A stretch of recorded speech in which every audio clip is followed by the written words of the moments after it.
Magandang araw mga kababayan, narito ang mga balita ngayong araw. Sa wakas, isang matinding hakbang ang isinagawa laban sa mga kilalang personalidad sa politika. Sina Senator Jingo Estrada, Senator Chis Escudero at kilalang businessman na si Kumar ay iimbisigahan na matapos ilabas sa mga ebidensya laban sa kanila. Ayon sa mga ulat, lumitaw ang mga dokumento at testimonya na nag-uugnay sa tatlong nabanggit sa iba't ibang iligal na aktibidad. Sa gitna ng kontrobersiya, sinabi ng mga opisyal na wala silang sinuman ang hahayaan na makatakas sa kamay ng batas kahit pa sila'y may kilalang personalidad. Ang mga ebidensyang ito ay nagmula sa isang masusing pagsisiyasat na isinagawa ng mga otoridad sa nakalipas na buwan. Ayon sa mga tagapagtaguyod ng imbestigasyon, kinikailangang magkaroon ng hustisya at pananagutan sa gitna ng mga aligasyon. Nagpahayag naman ng kanilang panig sina Senator Jingo Estrada, Senator Chis at Kumar at mariing itinanggi ang mga paratang laban sa kanila. Sa kabila nito, tuloy-tuloy ang progreso ng imbestigasyon upang mabigyan ng linaw ang mga isyong ito. Abangan natin ang mga susunod na kaganapan at mga updates hinggil sa kasong ito. At yan nga ang balitang ating pagkakatutukan. Ngunit bago ang lahat, siguraduhin mag-subscribe at i-hit ang notification bell para sa patuloy na pagtutok sa mga sulyap ng bagong balita sa tunay na boses ng masa.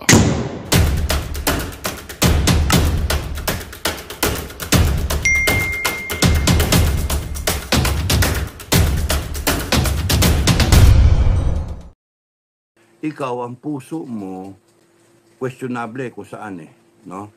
Parang tumatakbo, gusto mo nun gawin mo kang Vice President ni Duterte nun.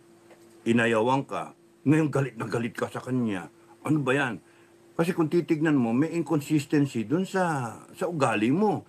Kaya ang gusto mo maging presidente siya, mag-Vice President ka, kasi dapat naniniwala ka sa kanya.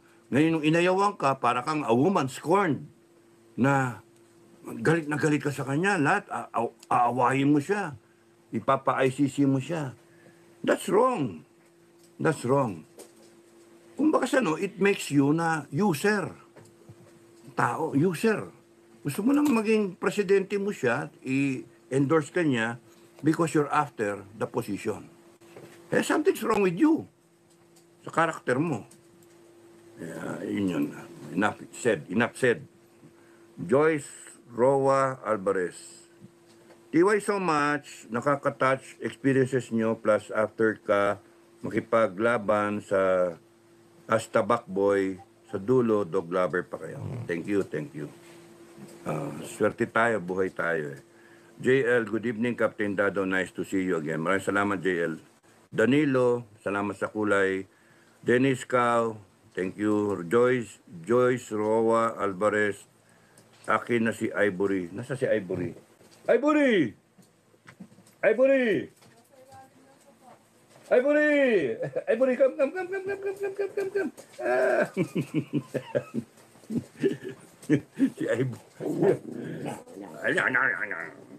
Si Ivory. Selos. Si Ivory. Yung Ivory, gulong-gulimbo. Yan. Babae, no? Ivory. Nasaan yung isa? Java!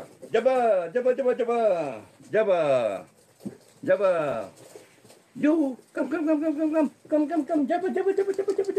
Java. Oh.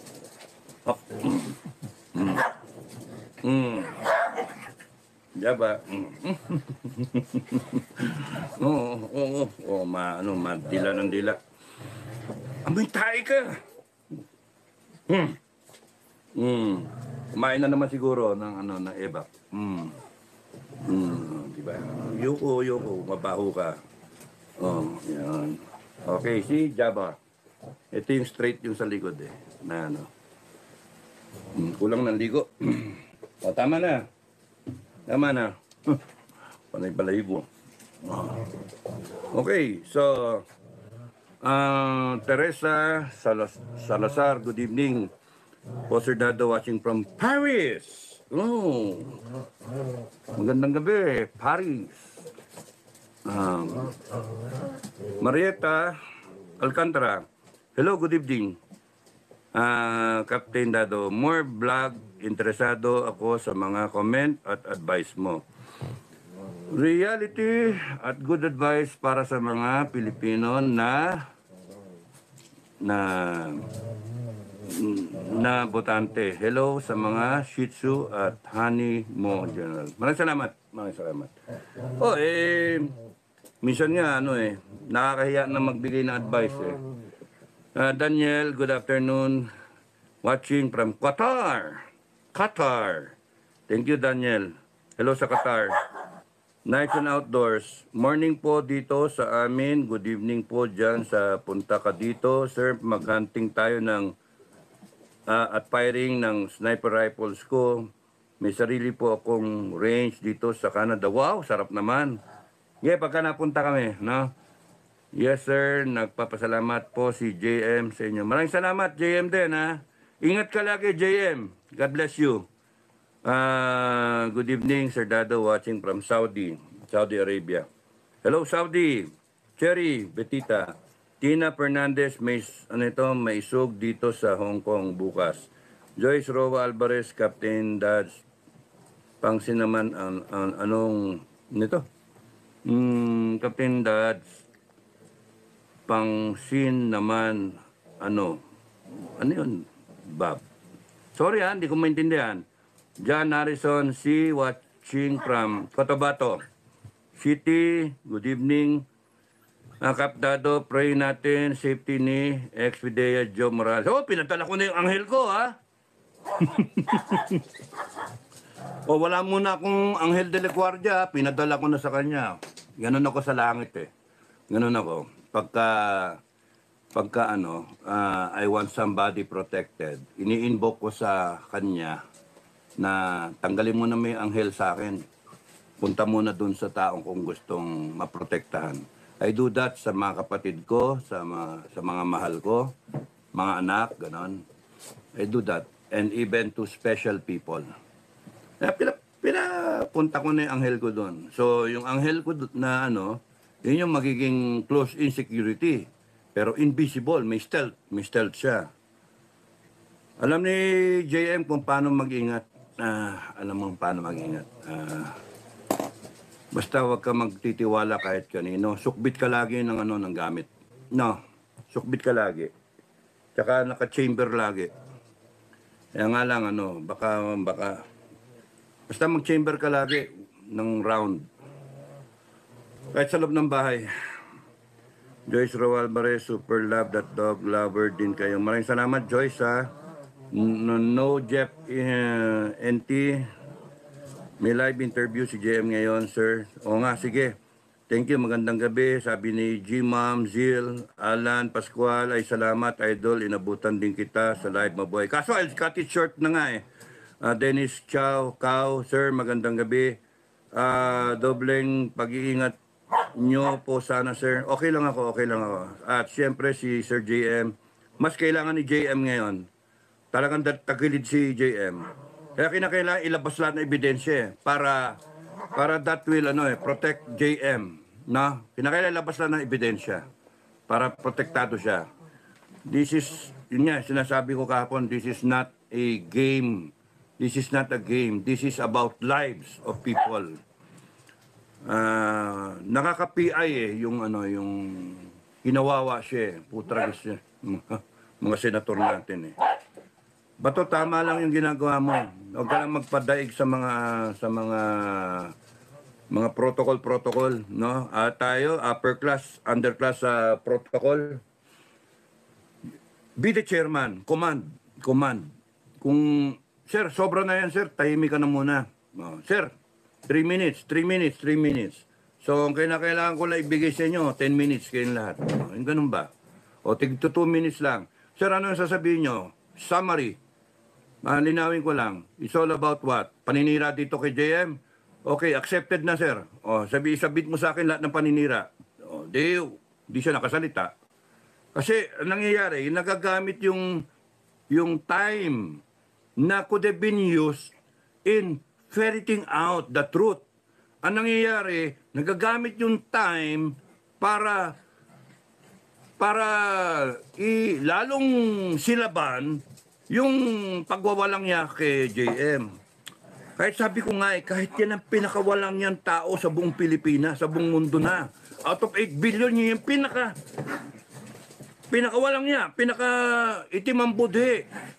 It will not change the past na siya yung nakapirma. Diba? Siya yung nakapirma.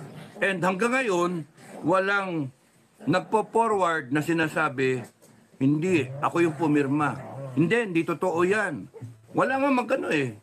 Sabi nga nila, hindi totoo, invento. O paano? Paano kung biglang lumitaw yung lahat na ebidensya? Suggestion ko, litaw na lahat ng ebidensya na maghintay ng timing. Wag na. Let's sort it out pagkatapos. Mahalaga, ipakita lahat ng ebidensya, makita lahat ng tao, and then we decide for ourselves, individually, we decide individually and collectively what we should do as a people, as a country. Yun lang. And that is how we can show our support dito sa nag-forward ni JM. Nawala na naman. Tama na. When we get back yung power ng taong bayan, yun yung mahalaga. Kasi sa ngayon, delikado eh. Okay. Makoy, gandang gabi. Oy, magandang gabi, BBM. Gandang gabi. Boy, Bonnie Morados. Quiet. Bonnie Morados watching from Zamboanga City. Kakay, gandang gabi. Kay, agree po na dapat ilabas na para talagang mapahiya yung mga bumabatikos sa Senado na bias. Joey Porte, gandang gabi. Maraming salamat. Cherry Betita, tawa. Pilipinas kong mahal, good night po, Sir Dad. Magandang gabi. Tutulog na. I'm good boy, magandang gabi, Sir Dado. Omel Depu, sindikato, kalaban, Boss Dado, mabigat na kalaban ito. Mabigat na laban to. May SOG International na umpisahan sa Hong Kong, bukas sana, samahan ng international media. Sunod sa Japan, mabuhay, OFW. Maraming salamat, Omel. Ay, nako. Grabe, no? Joey Porte, salamat po at nakakatsamba sa inyong live. Julius Planas, ang cute po ng mga aso mo. Maraming salamat. Pamboy Barbosa, good evening. Sir Dado, watching from Calamba, Laguna. Hello, Calamba. Kamusta kayo lahat dyan? Sheila Barnales, good evening, Captain. Always watching your live po here in Abu Dhabi. May God be with us po. Yes, true. At lumaban sa katiwalian. Oo, sama-sama. Kaya natin baguhin ang Pilipinas eh. Sa time natin, sa generation natin. Ituwid na natin ang Pilipinas. Joey Porte, gandang gabi po lahat ng viewers dito. Magandang gabi po, Captain Dado. Kaya nga challenge ko nga sa kay BP Inday eh. Given a set of mga parameters, yes or no or whatever, pag-usapan, kung talagang serious, interested, National Task Force to End Graft and Corruption. Doon ako interesado. National Task Force to End Graft and Corruption, ang dami magbo-volunteer, tapos tapusin natin yung corruption. Okay na ako doon. I will not run for senator. Ayoko. Mabuburo lang ako doon. Magiging parang jinggoy lang ako. Magiging yung bayaran o whatever. Yung resolution 10 na yan. Pero kung nandun ka sa National Task Force to End Graft and Corruption, lahat ng agencies pwede mong birahin. Lahat ng katarantaduhan pwede mong ayusin. So, if interested si VP Sara, pwedeng seryosohin yon. National Task Force to End Graft and Corruption. Senator, kung di ako nagkakamali. No? Bakit ganun ang naging asta ni Senator Jinggoy kay Agent Morales? Ang quick answer, loyalist po talaga ang mga Estrada. Huwag niyo pong kakalimutan na si Erap Estrada sa panahon ng martial law, siya po ay naging mayor ng San Juan. So talagang supporter po siya ni Marcos Sr. at ni Imelda Marcos. At matapos nga ang EDSA revolution, nagkaroon ng eleksyon para sa Senado. Dadalawa lang po ang mga oposisyon doon sa Grand Alliance for Democracy na nahalal sa 24 senador. Yan po si JPE at saka si Joseph Estrada. At itong eleksyon naman ito, dyan po tumakbo si Senator Jinggoy at dyan siya naging mayor ng San Juan dahil naging senador na ang kanyang tatay. At syempre ang partido pa rin nila, aliado pa rin ng mga Marcoses. So talaga naman pong loyalist forever ang pamilya ni Jinggoy Estrada. In fact, nung tumakbo para presidente si President Estrada, ay tumakbo rin po si Imelda Marcos. At kung maaalala nyo, bandang huli, nag-withdraw si Imelda Marcos at inendurso si President Estrada. Kaya naman nanalo si President Estrada nung eleksyon para sa presidente. Sumantakin ninyo ha, kung 20 years yan, na Marcelo, 20 years naging mayor si Erap Estrada ng San Juan sa ilalim po ng KBL. Matapos yan, tumakbong opposition candidate, dalawa lang silang nanalo Enrile, at si Jinggoy naman ay naging mayor ng San Juan at siyempre opposition din siya noong panahon ni Cory. So hindi po nakapagtataka na papanigan talaga ni Senator Jinggoy Estrada ang mga Marcoses. Nandiyan pa yung katotohanan na itong huling eleksyon, pare-pareho kami tumakbo sa unity team na ang presidente nga po ay si Marcos Jr. Now, ang alam ko, ako yung una talagang na-recruit as Senate candidate, pero pangalawa si Senator Jinggoy. At kung mapapansin nyo, hindi gaya nung nakalipas na eleksyon, kung saan parehong natalo yung magkapatid na Estrada, ngayon po sa unity team, siya lang ang kinuha. Hindi kinuha si JV as official candidate ng unity team. So ibig sabihin, talagang malalim ang utang na loob ni Senator Jinggoy sa mga Marcoses. So hindi ako nagtataka na talagang sisirain niya ang pagkatao ng kahit sinong testigo na magbibigay ng testimonya na nakakasira sa mga Marcoses. Isang dahilan po yan. Genuine and true breed loyalist ang mga Estradas sa mga Marcoses. So, hindi natin maaalis sa kanya na talagang panigan. Ay naku, hindi po talaga patas ang mga tao sa Senado. Kasi mga politiko yan. So, may mga paninindigan yan. At siyempre, meron na yung mga loyalties no, sa larangan ng politika at talagang loyal ang Estrada sa Marcos. At yan naman po, pinagmamalaki nila na bagamat na wala mga Marcoses, nagbalimbingan ng marami, silang mga Estrada, hindi sila nagbalimbing at naging tapat pa rin sa mga Marcos. Pero bukod po dyan, siyempre, huwag natin kakalimutan na convict si Jinggoy ng bribery doon sa kaso ni Napoles. Siya'y na-absulto sa plunder pero convicted pa rin for bribery. Medyo mabigat po yan ha? Kasi ang bribery may kulong, talagang siguradong may kulong po yan, at meron din pong perpetual disqualification from office. Now, may dalawang teorya po ako dito kasi wala na akong personal na pagkakaalam dyan. Ako isang abogado, nagto-theorize lang ako. Pwede naman po yan. Ito po yung mga educated guess. Meron kasi una na Marites na naalala nyo yung kabuntik ng mawala si Senate President Mig Zubiri bilang Senate President.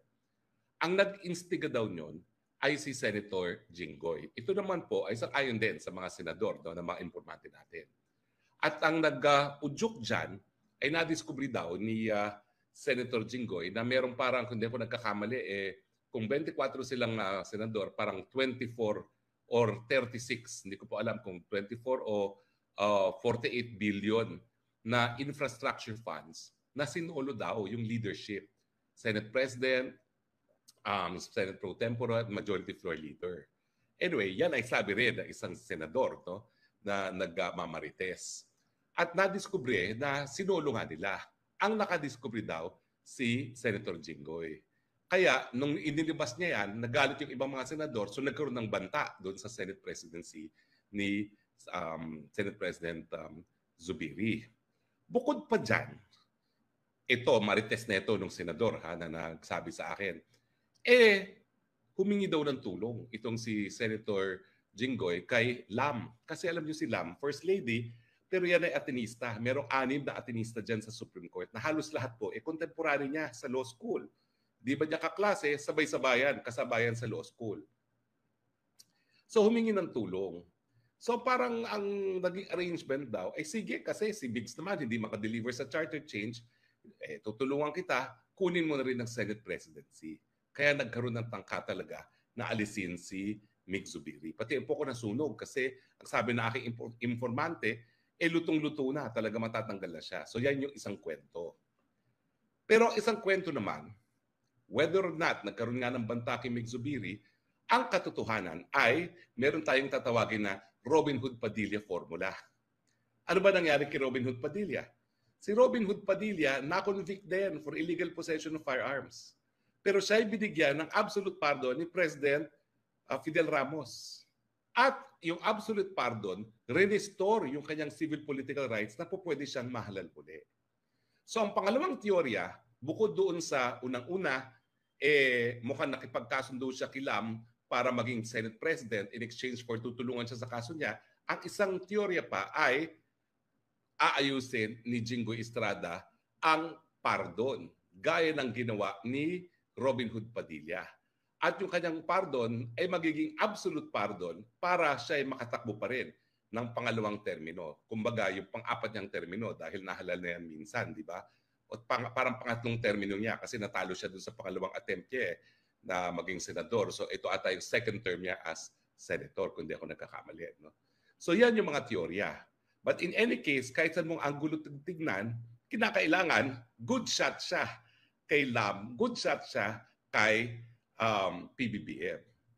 Mas dapat siyang good shot kay Lam kasi alam naman natin, alam nyo naman, ang sinasabi, nagpapatakbo ng gobyerno talaga ay si Lam.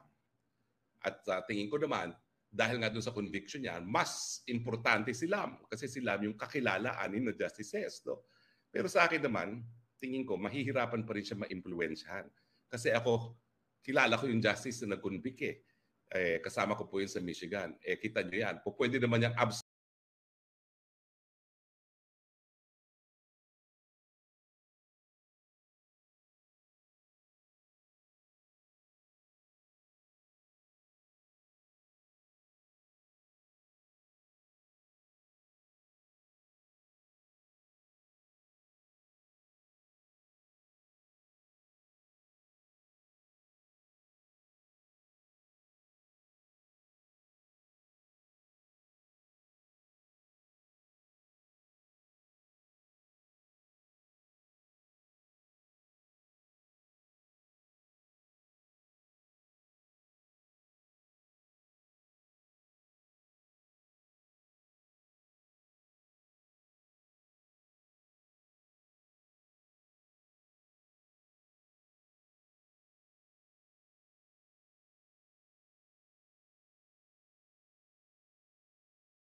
Magandang balita ang hatid namin sa inyo ngayong araw. Sa pagtatapos ng aming balitaan, nagbigay kami ng mga mahalagang impormasyon. Maraming salamat sa pagtutok at pagsuporta sa aming programa. Huwag kalimutang manatili sa mga susunod na araw para sa mga bagong balita at mga kwento na dapat nating abangan. Mula sa Boses ng Masa, magandang araw Pilipinas!